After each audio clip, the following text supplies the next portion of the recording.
It was destined to become a new era in turbulent ties between Moscow and Warsaw. A high-profile Polish delegation was flying to Western Russia to commemorate 20,000 Polish officers killed by Soviet troops at Katyn village in 1940. But it never reached its destination.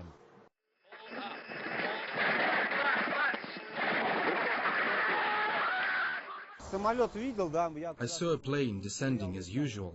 I heard a loud noise and at first didn't pay attention to it. I just thought it was thunder.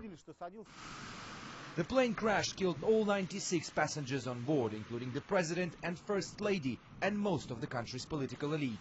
Separate investigations by both Moscow and Warsaw blamed bad weather and dubious decisions by the crew. They were warned of heavy fog and low visibility, were told to choose a different runway, but for whatever reason decided to land anyway. There was a very clear piece of guidance from air traffic controllers that no conditions existed to land. It seems to me that the piloting command should have taken the sensible decision to divert to another airfield. But of course, he has the president on board. He has the head of the Polish Air Force on board and various other dignitaries. They're going to a specific event in Smolensk, in the Smolensk area, and you know, an awful lot of pressure was put on this guy's shoulders. Such a huge loss was hard to take as hundreds of thousands grieved across Poland. But for some, accepting the truth was even harder. Despite lots of evidence and eyewitness accounts supporting the investigation, some political forces in Poland have been pointing the finger at Moscow. Kaczynski's twin brother Yaroslav believes the crash was orchestrated. Poland is subject to a process of forced amnesia concerning the Smolensk plane crash, which increasingly looks like a terrorist act.